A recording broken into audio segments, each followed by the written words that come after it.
O podcast O Novo Hunter é um oferecimento da Lincitec.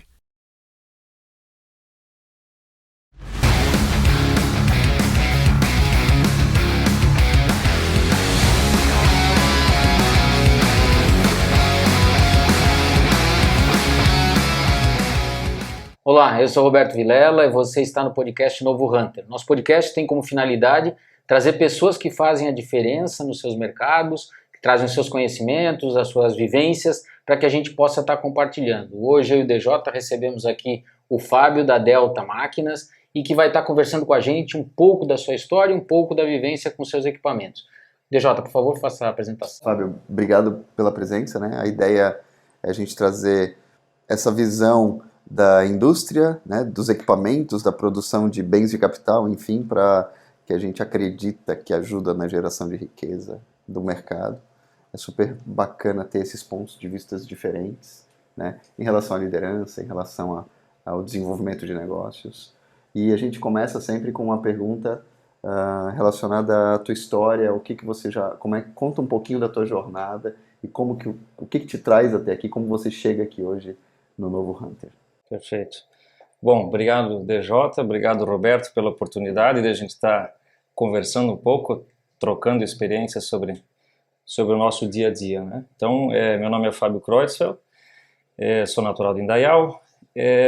Minha primeira oportunidade, minha primeira experiência com a parte industrial foi aos 15 anos, trabalhando numa empresa de transformação de plásticos. Depois disso, iniciei um trabalho na parte de formação de eletrônica, já olhando para esse cenário de automação industrial. Tive uma oportunidade de trabalhar também numa grande empresa têxtil de Blumenau, onde eu consegui desenvolver minhas habilidades na parte de automação industrial. Depois dessa empresa, tive uma oportunidade de trabalhar numa empresa multinacional, onde eu era responsável pela parte de montagem de equipamentos, desenvolvimento de produtos, assistência técnica. E essa empresa, depois de vendida no mercado, ou ela estava passando por um processo de vendas, onde eu decidi empreender com o próprio negócio. Isso já fazem agora 15 anos. Conta um pouco como é que foi a ideia de começar a produzir suas próprias máquinas. Na verdade, uma visão de que o mercado necessitava de um produto, de um serviço um pouco diferenciado em relação ao que já existia, né? O mercado têxtil hoje e sempre ele estava muito refém de maquinário e tecnologia da Europa, ou seja, do estrangeiro. E aí eu vi uma oportunidade de a gente desenvolver maquinários, equipamentos de alto padrão, porém fabricados no Brasil, né? Então esse foi o modelo de negócio que foi construído há 15 anos atrás. Inicialmente a ideia, Fábio, foi focar na indústria têxtil, mas muito mais no setor de acabamento, foi isso?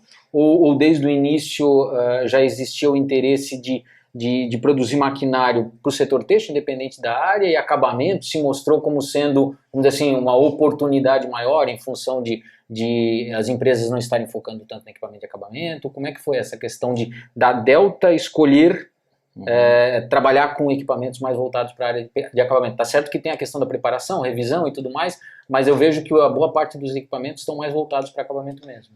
Exatamente.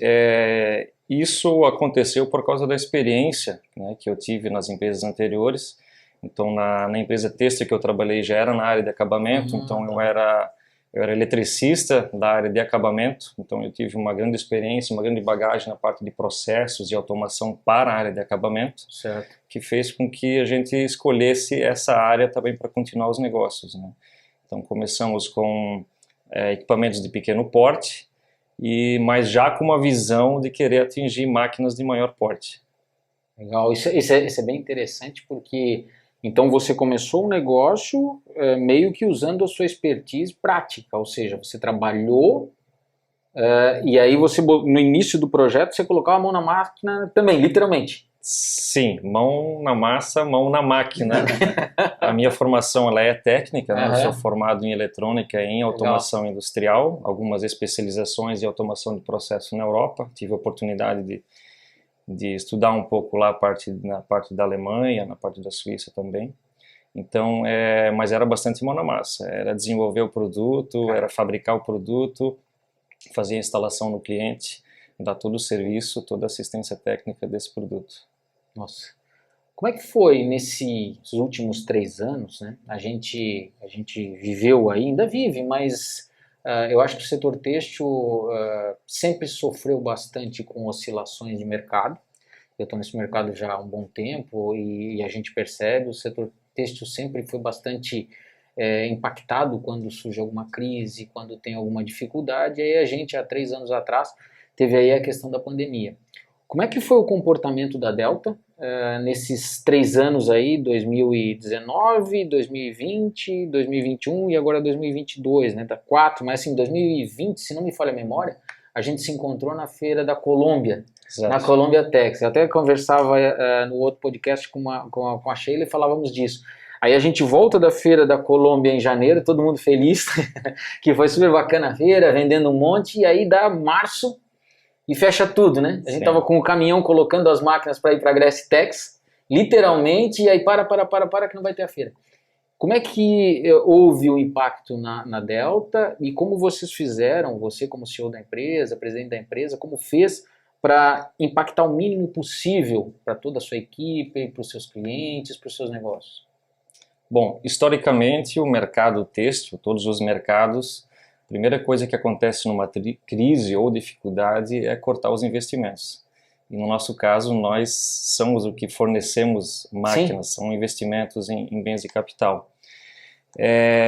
Enxergando isso, eu percebi que era necessário estar muito mais próximo do cliente no quesito administrativo. Então, eu passei a não mais ser só um fornecedor de equipamento, um fornecedor de máquina, mas um fornecedor de uma solução completa, me colocando à disposição para mapear processos, encontrar gargalos, encontrar dificuldades que fizessem com que a produção do cliente não fosse tão eficiente e que carregasse muitos custos.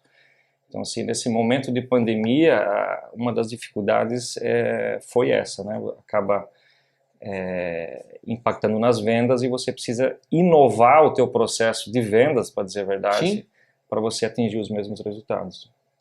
Então você se aproximou mais dos clientes para entender mais o que podia se fazendo, estendendo a solução. Exatamente, num modo de venda consultiva, né? Então eu percebi que era necessário participar do negócio do cliente, entender melhor o negócio do cliente, o processo produtivo e fazer todo o trabalho de mapeamento, de encontrar as dores do cliente para conseguir de fato ofertar a melhor solução com o melhor custo-benefício para ele.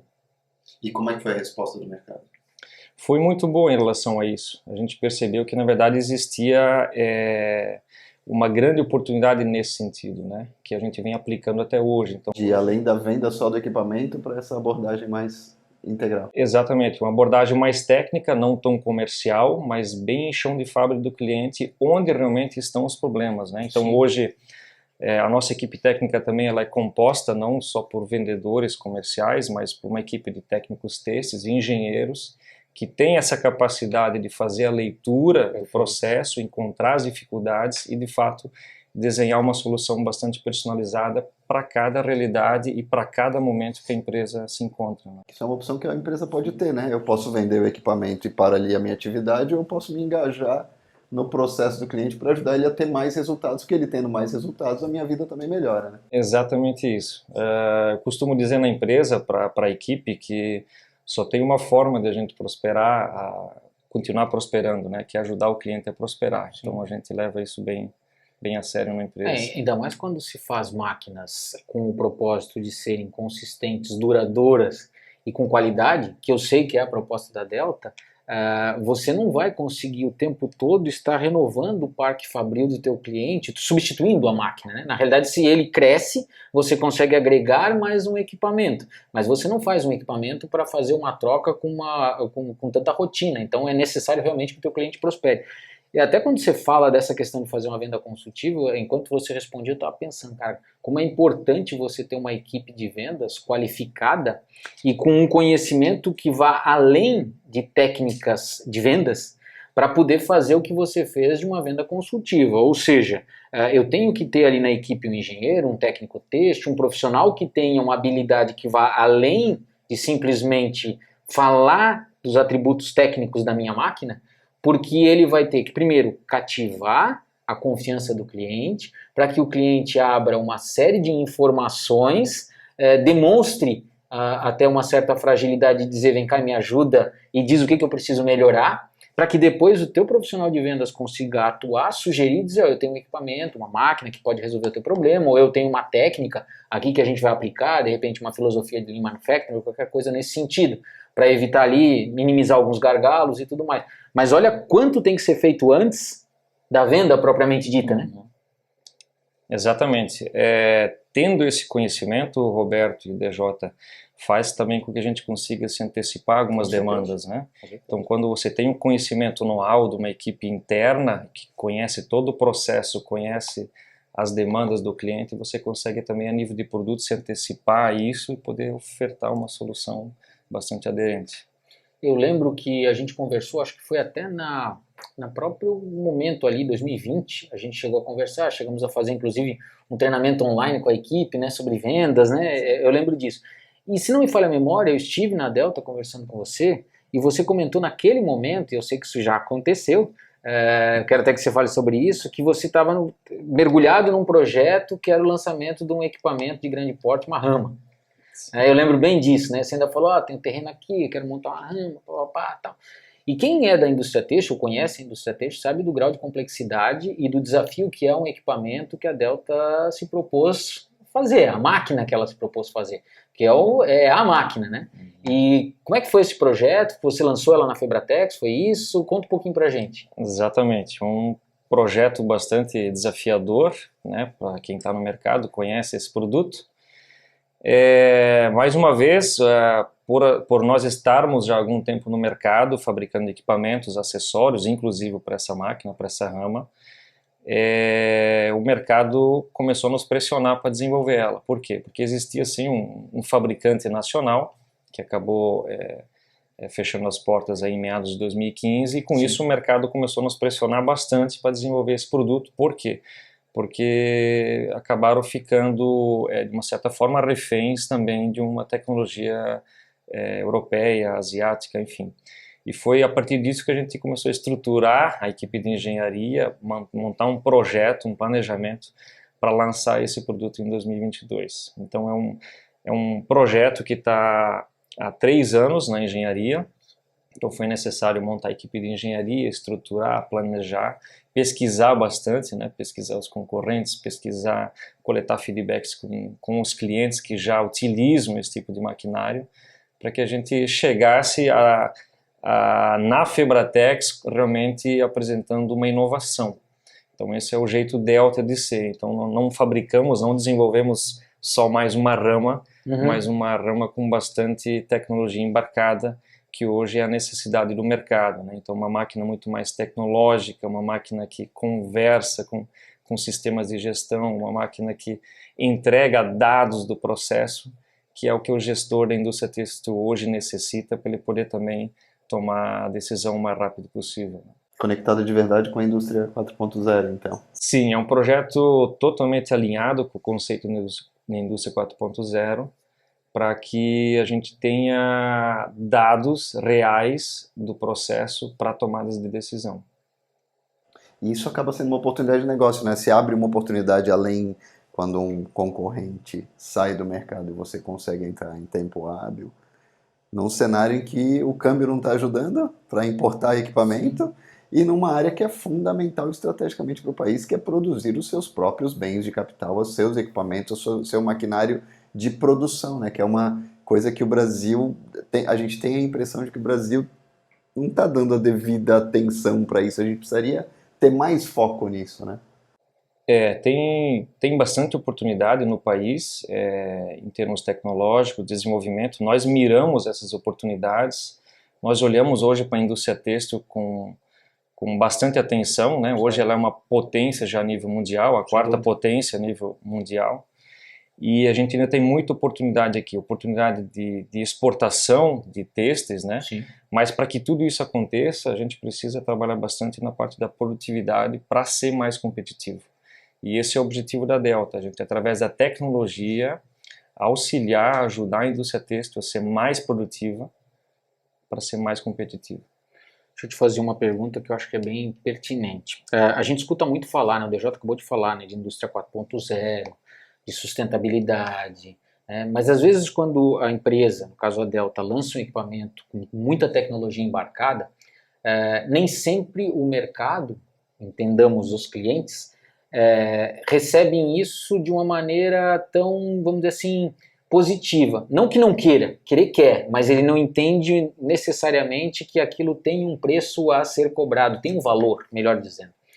Como é que foi a receptividade do mercado quando a Delta traz um equipamento disruptivo dentro da linha de ramas, propondo inovações, propondo conectividade, propondo essa conversa, nessa transição com os ERPs, com sistemas de gestão? Obviamente que isso tem um valor a ser cobrado. O mercado reagiu de uma maneira positiva ou aquela questão que é tradicional, assim, acho maravilhoso, mas eu continuo no analógico porque o analógico cabe no meu bolso? É aquele discurso que a gente encontra muito quando a gente fala de maquinário chinês, né? Então o cara olha o maquinário nacional de ponta, como da Delta, como da Sense Máquinas, de outros que a gente conhece, e no final ele vai lá e compra aquela máquina chinesa que não entrega metade daquilo que ele gostaria de ter, mas por uma questão de conveniência. Como é que foi? A aceitação foi muito boa, o feedback foi muito bom. A gente entende que cada cliente ou cada nicho de mercado tem um momento, né? O desenvolvimento dos nossos produtos ele é feito para aquelas empresas que já estão no momento num patamar mais avançado. Perfeito. A tecnologia da informação hoje ela já é uma realidade em todos os lados, né? Então tem empresas sim que querem essa tecnologia, mas o momento dela ainda não está. Para conseguir atender todo esse público, através da engenharia também a gente faz esse produto todo modular. Então a gente consegue entregar para o cliente hoje, em partes, essa solução. Então a gente atende ele desde do maquinário, da parte mais robusta, da parte mais standard, até todos os opcionais de última geração. Então esse foi um critério que a gente utilizou. De acordo com o nível de maturidade da linha de produção dele, ele coloca ou não esses sistemas mais sofisticados de controle. Porque a gente entende que é necessário respeitar o momento em que cada empresa está, né? Sim, todos gostariam de estar no momento bastante avançado tecnologicamente, a nível de gestão, mas a gente respeita que cada negócio está num certo momento e para isso a gente desenvolve o produto. Você comentou ano passado sobre a questão da internacionalização. Conta um pouco sobre isso estrategicamente, em que momento que vocês estão, em que mercados que vocês estão entrando, como que você vê isso no futuro da empresa? Perfeito. Estamos exportando, estamos trabalhando na internacionalização da empresa há 10 anos. Esse ano completamos 10 anos de mercado externo. Há 10 anos atrás a gente percebeu essa sazonalidade do mercado interno, né? Essa variação das realidades do mercado interno. A gente entendeu que o mercado externo poderia ser uma opção para esses gaps, né? E iniciamos um trabalho, inicialmente entendendo o mercado externo, entendendo o mercado, mapeando o mercado, buscando representantes e se posicionando nos países aqui da América Latina, que é o nosso foco hoje, né?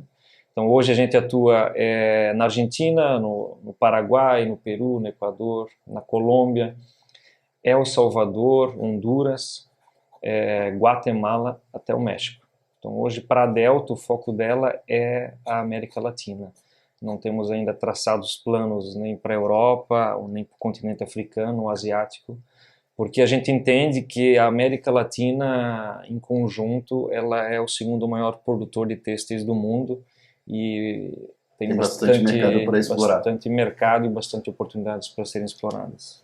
Quando você atende o mercado externo, normalmente quando a gente fala de máquina, um ponto que sempre surge é assistência técnica, todo esse tipo de situação.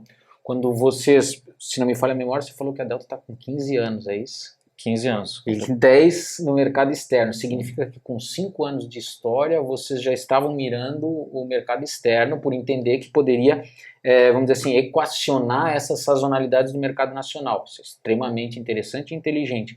Mas, obviamente, quando a gente faz esse movimento, ainda mais uma marca nova para o mercado externo, a gente tem que ir com toda uma estrutura robusta o suficiente, tal qual você tem aqui no Brasil, para que esses primeiros passos sejam consistentes, firmes. Existe hoje toda uma estrutura de suporte quando você faz isso ou faz muita coisa online? Como é que funciona, Fábio, para a gente entender? Todo início é difícil, né? Imagina. Você começa com uma estrutura bastante enxuta. Quando eu digo enxuta, eu e eu mesmo, né? Sim, ainda mais você está botando a mão na massa e na máquina. Então, iniciou com participação de feiras, né? Para entender o mercado, entender o público também, posicionando a marca aos poucos. E depois a gente iniciou um trabalho com representantes, para que nos ajudassem a romper esse mercado.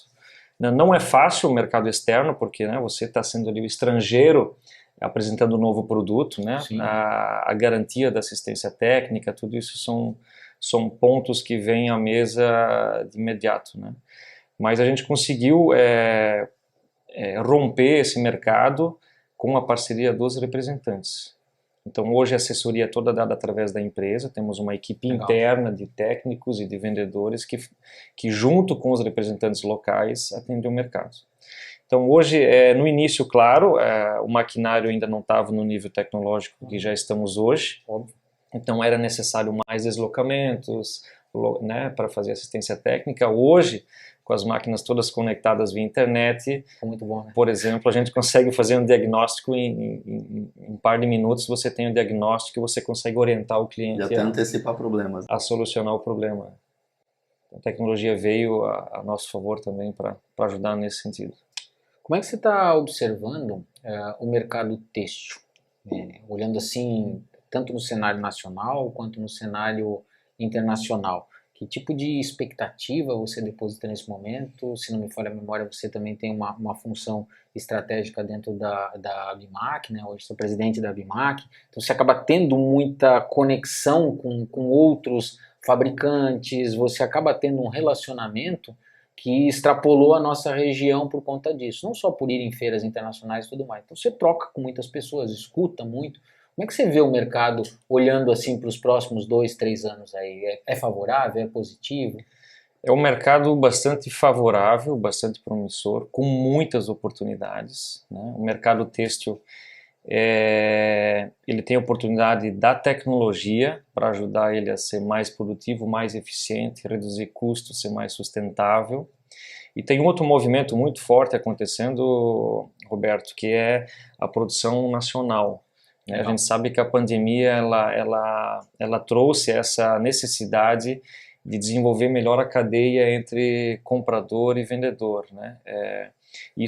Esse movimento está acontecendo no Brasil. Então, um trabalho comercial que antes era mais agressivo, menos conectado, fornecedor e comprador e cliente, hoje ele está muito mais conectado.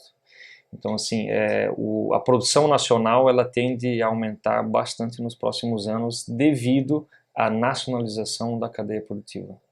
E estaria ali também conectado o fator dessa nova globalização que tanta gente fala, que é tentar depender menos de fornecedores externos estrategicamente?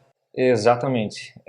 A pandemia ela mostrou um pouco para todos os setores de que você ter uma cadeia de fornecedores bem desenvolvida e bem conectada com o teu negócio, nesses casos faz toda a diferença, né? Então, eu acredito que muitas empresas do mercado brasileiro ficaram dependentes de importação e não conseguiram atender os seus clientes e o seu mercado.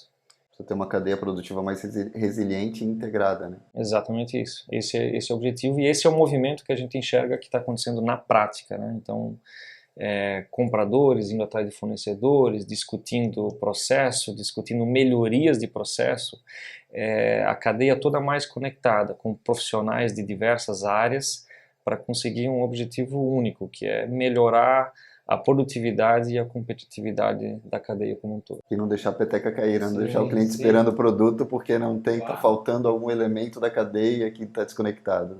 Eu percebi uma coisa, depois que deu uma arrefecida na questão da pandemia, não sei se é a sua percepção também, Fábio, mas a impressão que eu tinha é que ali, um pouquinho antes de 2020, a gente estava criando dentro do cenário de relacionamento, venda, enfim, no Brasil, assim, muitas barreiras. Então era muito difícil de você acessar um CEO de uma empresa, era muito difícil de você acessar um diretor de uma empresa, a pessoa que fazia a diferença dentro daquela empresa, tinha muitas barreiras.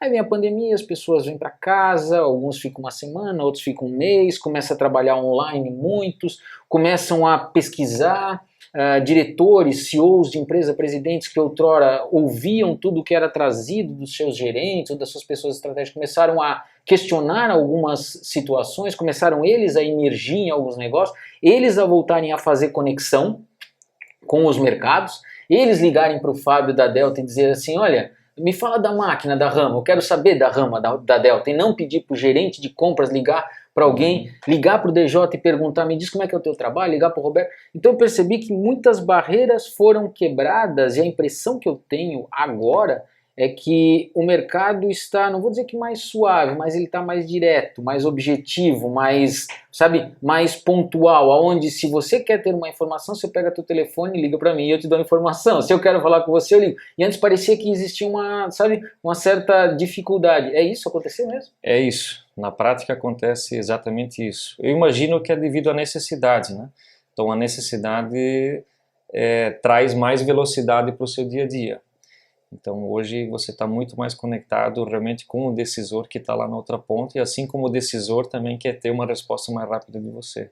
Então eu vejo que a necessidade de você continuar os negócios, de você permanecer no mercado, fez com que a conectividade fosse mais rápida, mais direta e mais curta. Foi meio que um lance de sobrevivência. Exatamente isso.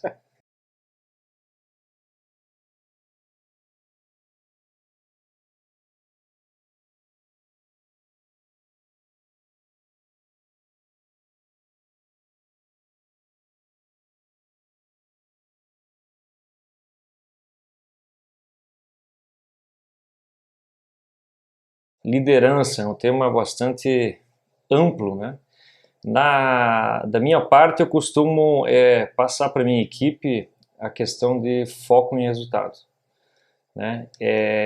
Foco em resultado, eu acredito que a gente consegue ir bem longe.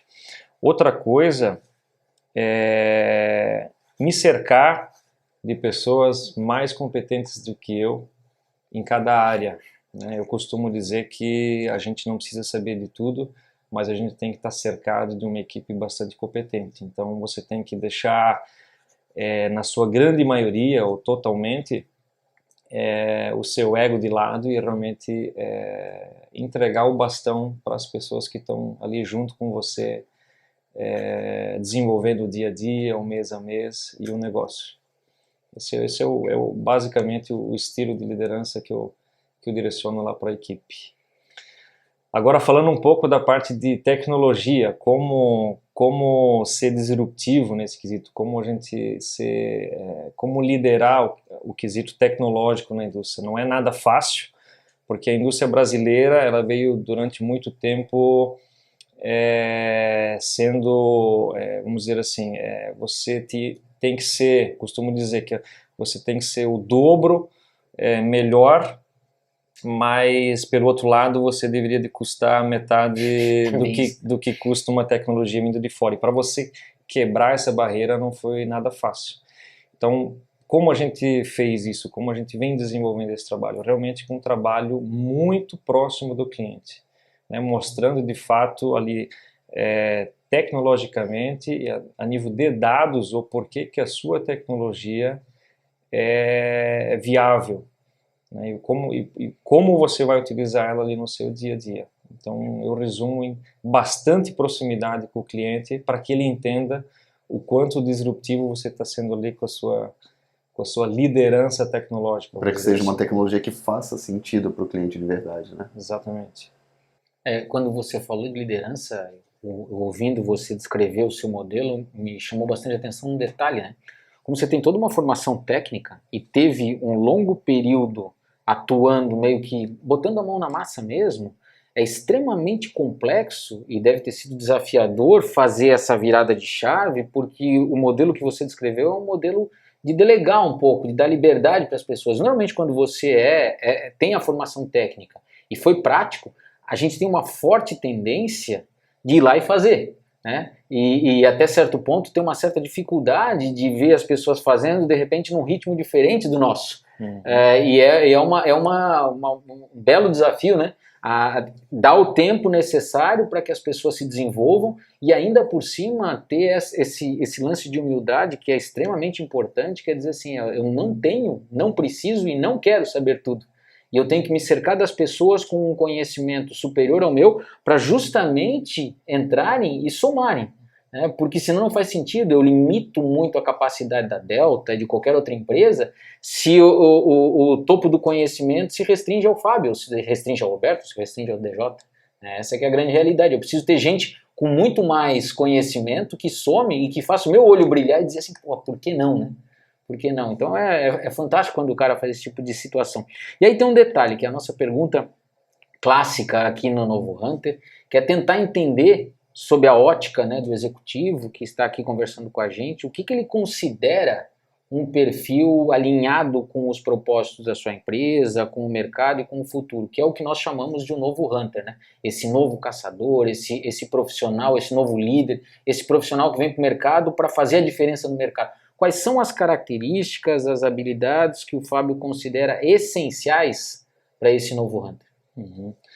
Bom, em primeiro lugar, do meu ponto de vista, é ser bastante inovador, né? A gente precisa inovar produtos, processos, visão de mercado, jeito de fazer a toda hora. Então a inovação ela tem que estar muito ali no sangue do novo hunter, do meu ponto de vista, né?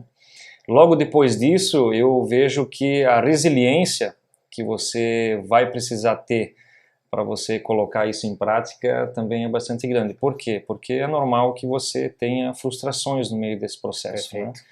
Então, é mais fácil você desistir na primeira frustração.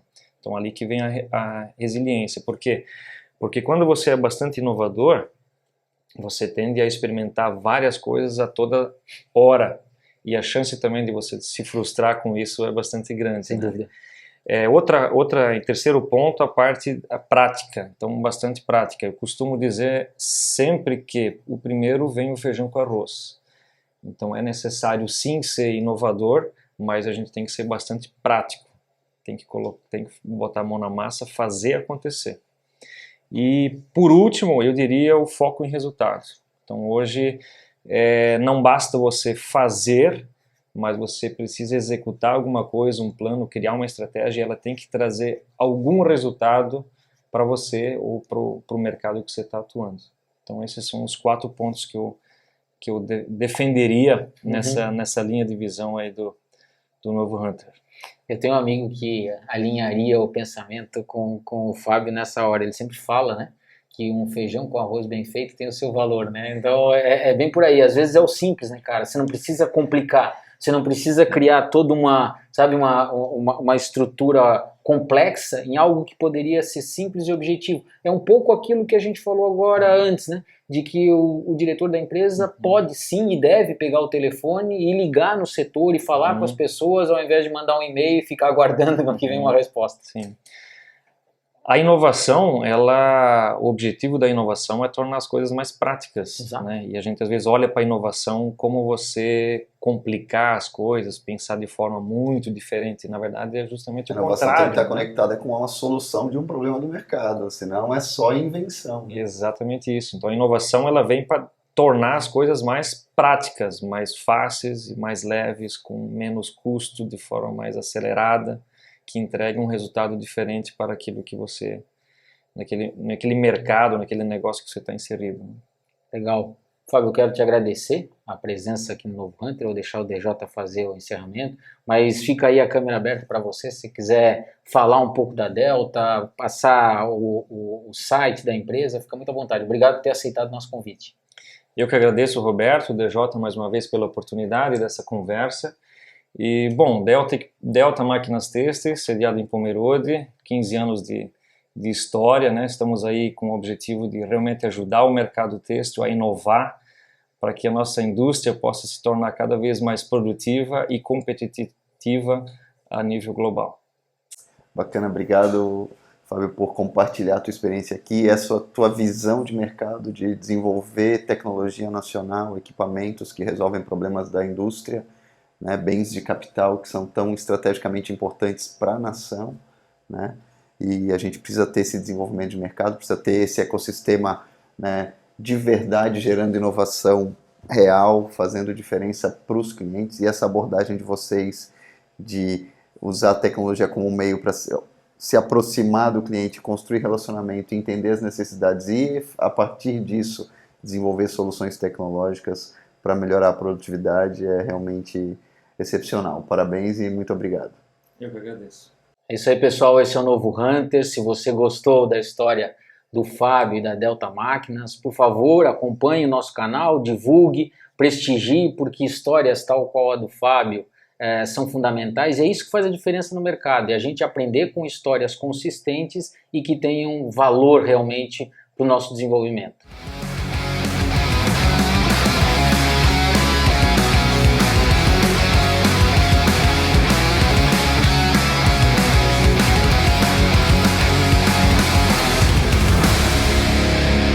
Podcast O Novo Hunter. Oferecimento Lince Tech, potencializando negócios através de pessoas, tecnologia e inovação.